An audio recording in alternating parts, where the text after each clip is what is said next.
Hey flower friends, it's Heather at Bush Poppy Farm, and this is the March garden tour.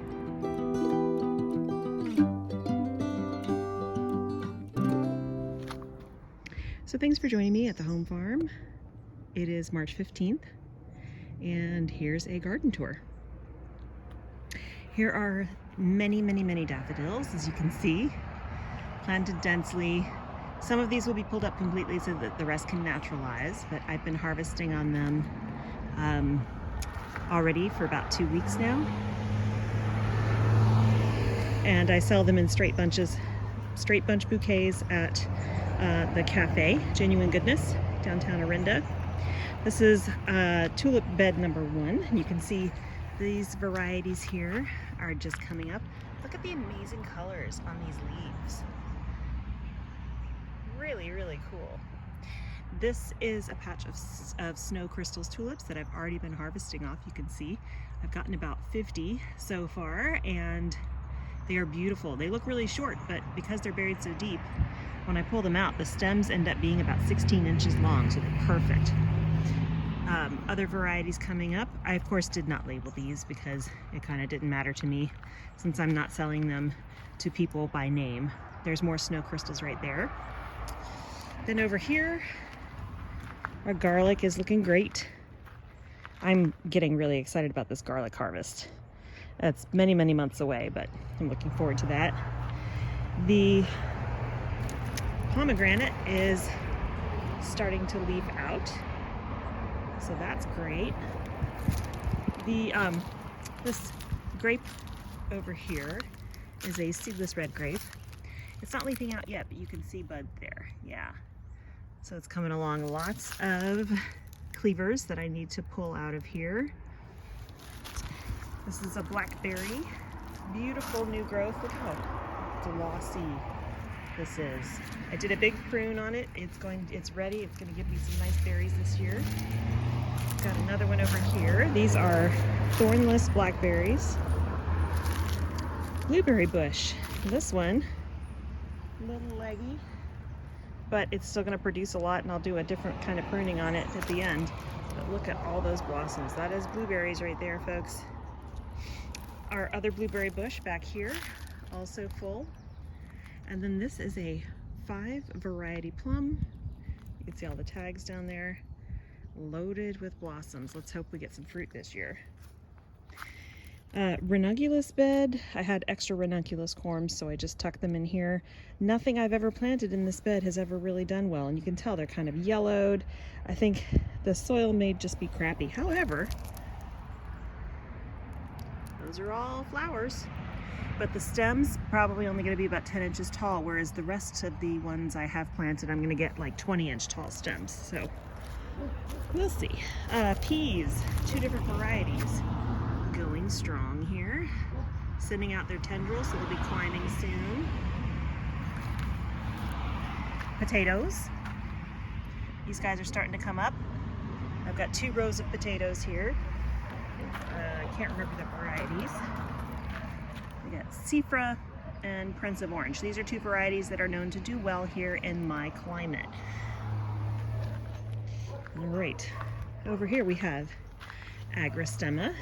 You can see it's getting picked on by the birds a little bit, but that's okay. It's still doing fine. And bachelor buttons, getting real big. Sweet Annie, more Sweet Annie. And then a bunch of Daucus down here. And then yesterday, I planted out this whole row of sweet peas. These are short because I pinched them. So it goes all the way down, almost to the end. And then at the very end down there, I have amaranth.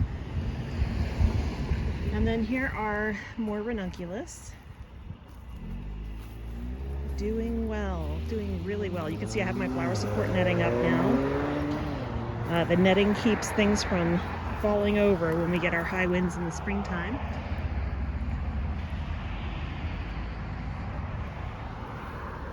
So the ranunculus doing pretty good. I have interplanted Snapdragons in the places where the ranunculus just didn't come back after being decimated by the rodents. And here's the rest of the sweet peas. And you can see the Snapdragon plugs are the tiny guys, and then these bigger ones are the ones that survive the rodents. They look amazing, and they've been pinched, so they're gonna give me multiple stems. So this is all Snapdragons here. And amaranth along here. The yarrow has popped back up. This is a perennial bed of yarrow, which I will cut on forever and ever. And I planted the remaining Snapdragon plugs I had just up front there. Here we have some scabiosa. You can see the second succession is obviously smaller than the first succession, which I fall planted. And then more Snapdragons. And then we move into status, and it's starting. We're sending up some flower spikes there, which is great. I have lots of different colors of status, which is wonderful because I'm gonna dry a lot of them this year. And then the stock is blooming. So it's beautiful, and I have amazingly long stems, which last year I had very short stems on the stock. These stems are a good 2 feet long, which is wonderful for bouquets. The only downside is stock is, you cut it once and that's it. It doesn't give you more blooms. You can do successions, but I think, oh look, we have a little spider friend. I think that I'm not going to keep growing stock. I think there's other, I mean, it's great because it's a fall planted crop, but I think there's other flowers I'd rather fall plant that will be cut and come again. The single bloomers is just kind of, because these guys are blooming early for me, and they won't still be blooming when it's time for my CSA. So, I mean, I'll have lots of other stuff, but yeah, so it could be a timing issue, could be a weather issue, but I think I'll do other things next year. And here we have Orlea, which is a wonderful filler flower for bouquets. There's a second succession of Orlea here, that's why it's small. This is all Nigella, 3 different varieties, so those 3 rows. And then we have lots of different types of straw flower. I do have them labeled, but the tags are buried in there. And there's a few that got really frost damaged, like this guy. So I just need to pull them out. I apologize for the loud noise, but when you live on a busy road, this is what you get. Then we have feverfew. This is a second succession, and there's the first. You can see how healthy and dense they are. So I do cultivate with a hoe, a collinear hoe, when they're first getting started. This is an actual weed. And then after that, I kind of don't have to do it because, as you can see, there's no weeds. I cultivate once a week for a couple of weeks, and then at that point, it's kind of exhausted the seed bed, and the weeds just don't pop up anymore. I mean, I have them in places like here, which is on the edge of the pathway, and I do pull those out because they will seed. So these are more perennial yarrow. I do have some weeds in here that need to come up. This is a peony. So I decided I'm going to give it a go. I'm worried because I'm in a 9B and we get extremely hot temperatures in the summertime, but I thought I would give it a try. That peony right there is a fully double Sarah Bernhardt. And then this peony right here, which is obviously an earlier variety, you can already see some budding starting to bloom. There's lots of ant activity. Very interesting. Wonder what they're going after. This one is Pink Charm, and it looks like that. And then this peony here, which is a middle variety. So that first one I showed you blooms later. This one is Raspberry Sundae. And then, of course, this is the perennial dahlia bed, which doesn't have anything in it yet, but I actually just potted up every dahlia tuber for pre-sprouting, and come early May, they will be going into this bed. And at that point, I'll pull out all of these calendula.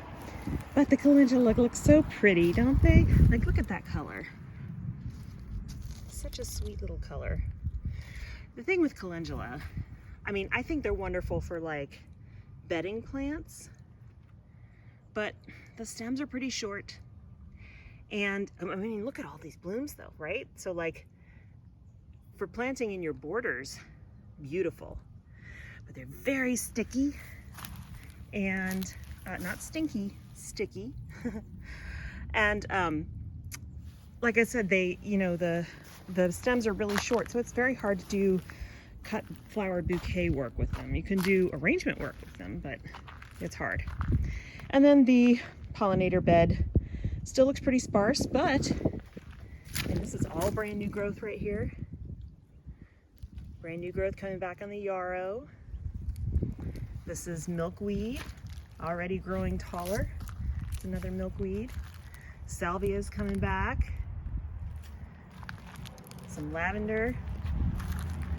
This is buddleia. Look at all that fresh growth. So, you know, coming along. It is March. And then finally my climbing roses, which I did not prune yet. It's kind of late, but I'm gonna do it. At least take off some of the yellowed leaves and get it ready for the season. So from the cut flower garden in the front to the front walk, this is Laura Petalum. It is beautiful when it's in bloom. We have a white version and then this hot pink version. Some of the azaleas clearly blooming. These Japanese maples not yet leafing out, but they do have buds on them. So we will have leaves in another month or so.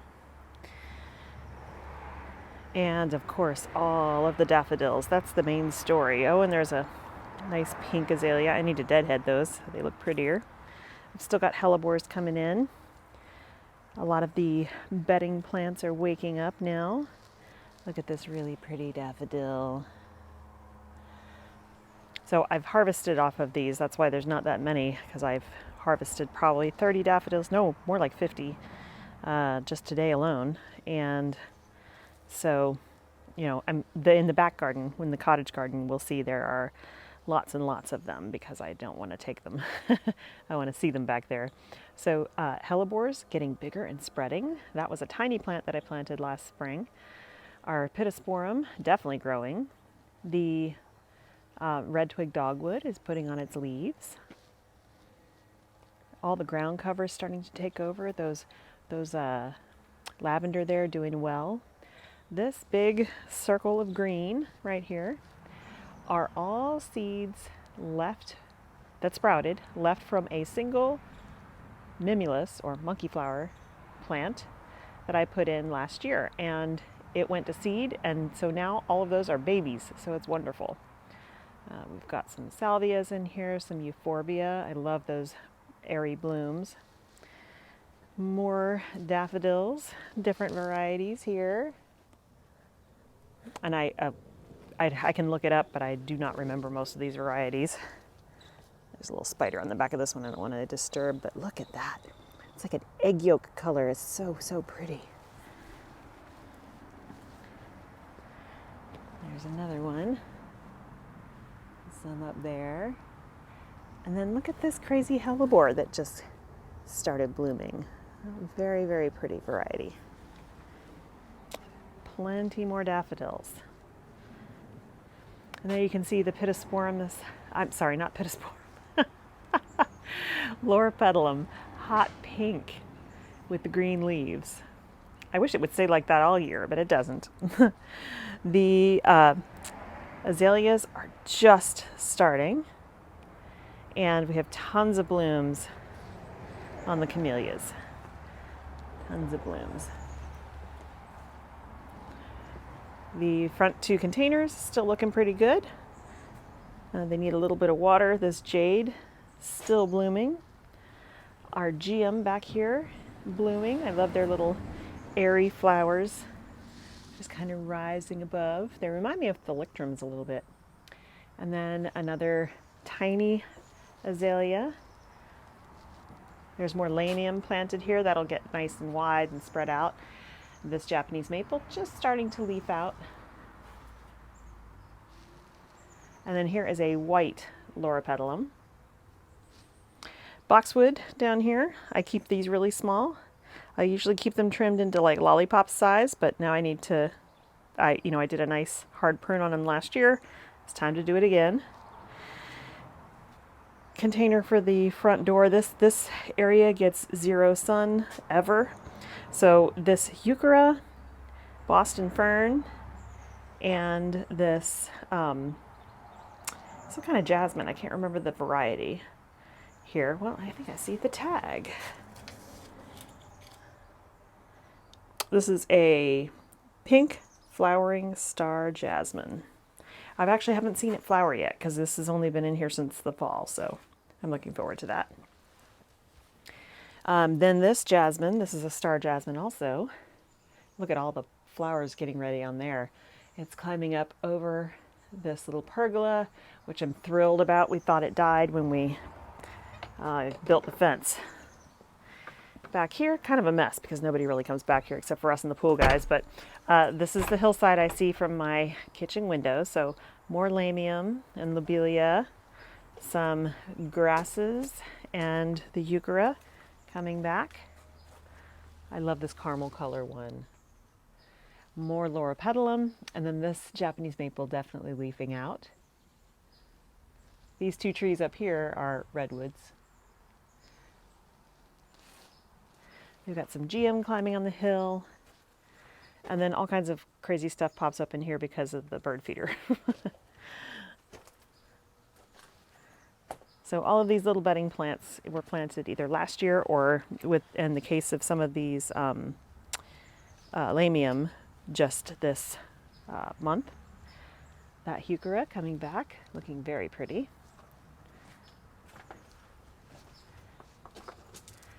Okay, and then this is a Japanese maple that's been kind of struggling over the last couple years. I mean, it's leafing out again. It's starting to leaf out. You can see those little buds, but I don't know. I think this might be just a terrible location for it. We might have to try to get it somewhere else.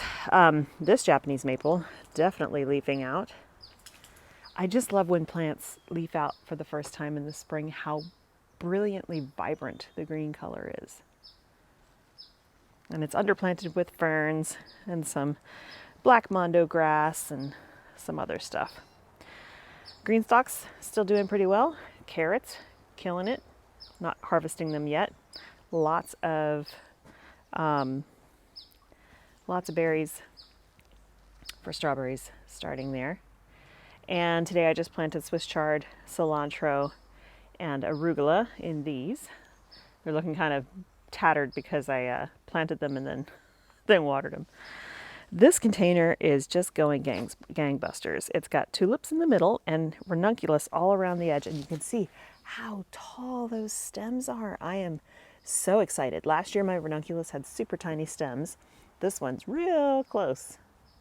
I should probably pick that one soon. That's beyond the, well, with ranunculus, you want to pick them at the marshmallow stage where they feel like a soft marshmallow, and this one's getting real close. I mean, it feels pretty mushy, but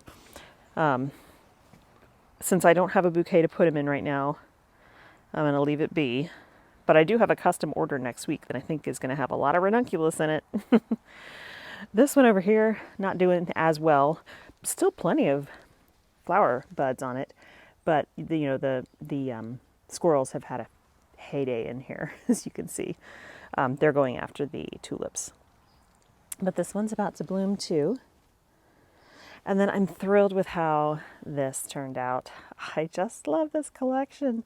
This one's going over a bit because the crocuses are kind of done on that side, but it's just so pretty. And this Japanese maple, which is absolutely huge, totally too big for this location, but it's here nonetheless, and we keep it pruned really hard, and it's absolutely gorgeous when it's completely leafed out. It's super dense. Problem is, when you're inside, it really blocks your view. The thing is, we won't be able to move it. With where it is located, it would probably kill it trying to move it, which breaks my heart. So I'm still not sure what we're going to do. We are going to pull out these two heavenly bamboo. I can't stand them. I want to get rid of them, and I think we might put the citrus in there because I can keep the citrus small. That's a Meyer lemon and a Mexican key lime. Just a variety of things over here in pots, still with the pansies and tulips coming up. I mean, the squirrels got those, but that's okay. More flowers that haven't started blooming yet. A lemon, Meyer lemon, that needs another iron treatment. And then these crack me up. These guys I planted last spring and they're back. So in my zone, violas, pansies, they just they're perennial. They just keep coming back. So now we're heading into the cottage garden. This is Carrick's red rooster grass, which will get really big, and it'll be nice here on the end as like a capper to the bed. We've got lupines and marigolds and foxglove and hyacinths and of course daffodils. We have lavender. Look at this guy, so pretty. Dusty Miller. I love these apricot hyacinths. I think they're so pretty. These little tiny white daffodils. So I've got some snapdragons planted in here for extra color. Lavender.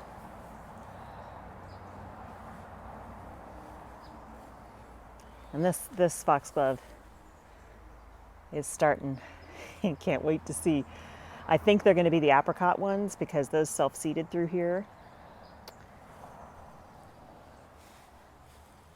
We've got ornamental grasses, plenty of daffodils, and this little stand of apricot hyacinth. Look at this bloom here. More Dusty Miller. I have lots and lots of tiny seedlings in here that are going to start coming up. Oh, and this guy, look at this. See, daffodils don't have to be boring. I tried to get some really interesting varieties. So we've still got Gara. We have Sweet Alyssum. More Dusty. Oh, this guy fell over. Such an interesting color. That one's really peach, huh? Look at that.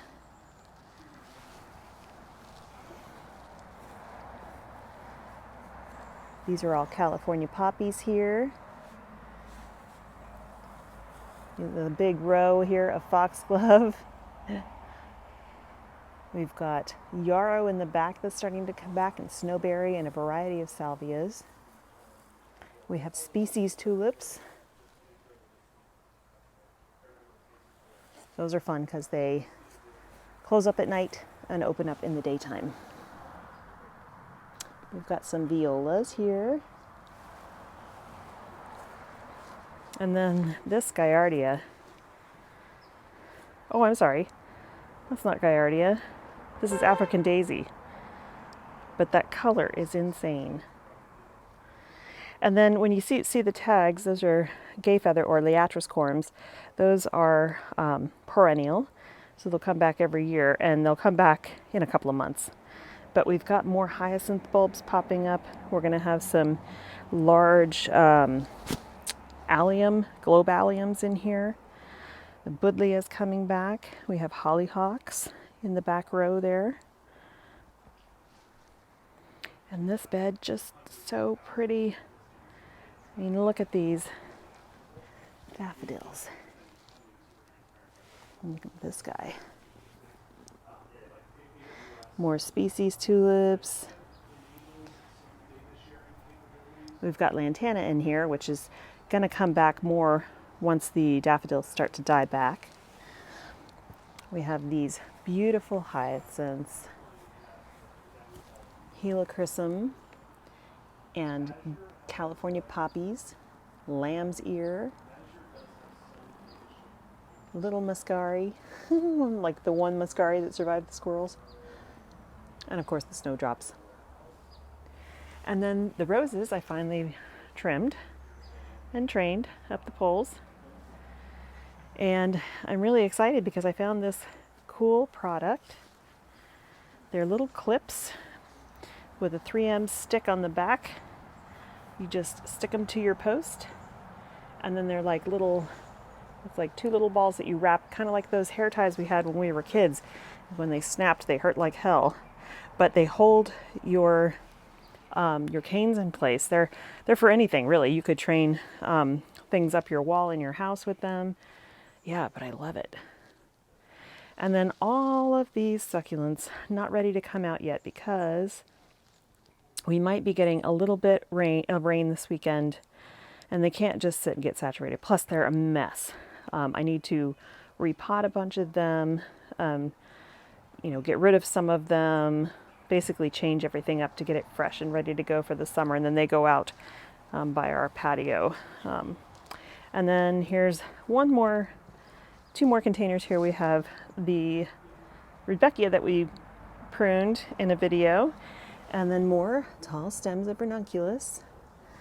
So really looking forward to seeing. I don't even remember the varieties that I got.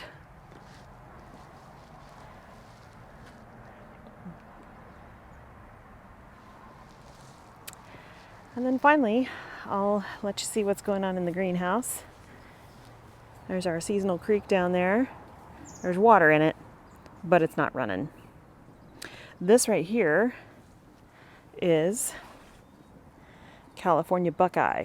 It is the first to leaf out in the spring, and also the first to to drop its leaves in the fall, which is not really fall, it's more like late summer. They start to look diseased and everything, but really they're just saying, hey, the seasons are starting to change. We have a fig tree in this pot, which always gives me figs, but that's starting to leaf out. But usually the birds get to it before I can get them. Birds or the squirrels. This grass needs to be cut, but we seeded all this, and I'm so happy with how green and lush it is. Okay, so more tulips on the side in these pots. These pots on both ends looking great. These cyclamen, just amazing. And then there's some winterberry, and that's a lemon cypress, I believe, in the back there. These are some more pansies, and this, what looks like twigs and sticks, is actually a small hydrangea bush. It's just teeny tiny. This is another hydrangea, limelight. It's starting to leaf out. So we have the identical thing over here. And then in the greenhouse, we've got more tulips there and over there, and those are ready to harvest. As you can see, you want to harvest tulips. Look how tall this stem is in the back. You want to harvest tulips when they're at the cracking bud stage, where you can start to see the color, and these are pretty much there. So yeah, that's probably going to be in the next day or so, harvest. Up here we're starting, you can tell there's lots of space on the seedling mats. I do have some seeds to start today if I have time. It's getting late.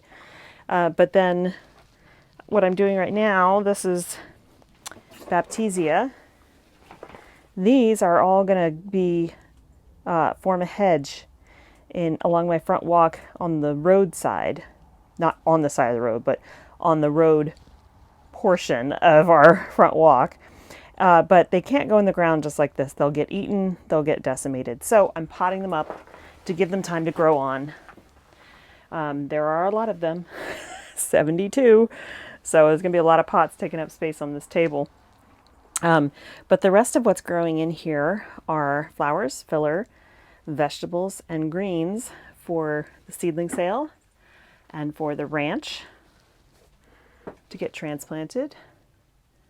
Got lots of great things going on. Most of up here is edible stuff, and this is mostly flowers. And then we have cucumbers, a whole variety of cucumbers. We've got lemon basil and aromato basil. I use those as filler. And then down here we've got our squashes and pumpkins and stuff. all coming up. The nice thing about these is they're super deep cells, so they can grow in here for a little while and not suffer. And then finally, this table. Mostly dahlias on this table right now. These are all my tubers, pre-sprouting. You can see they've got labels on them. More tubers over here, pre-sprouting. And then this is all the tubers that I potted up early to take cuttings from, and here's some of the cuttings. So these cuttings are going to be taken out and put into gallon pots and sold hopefully for Mother's Day so that people can have a potted dahlia. These are the beginnings of my curated vegetable boxes. So these are some greens that will go in the folks' boxes. I had to pot some up because the trays were getting too full. So little tiny soil blocks, 3/4 inch soil blocks, but you bump them up into a 6-pack and that gives them a lot more room to grow. So those will be very healthy seedlings. I've just potted them up today, so they're still kind of leaning over till they get their feet in the ground. So that's it for the March garden tour here on the home farm.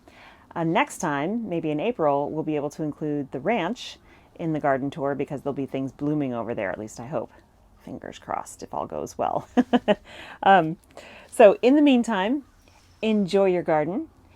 Thank you so much for watching, and I'll see you in the next video. Bye.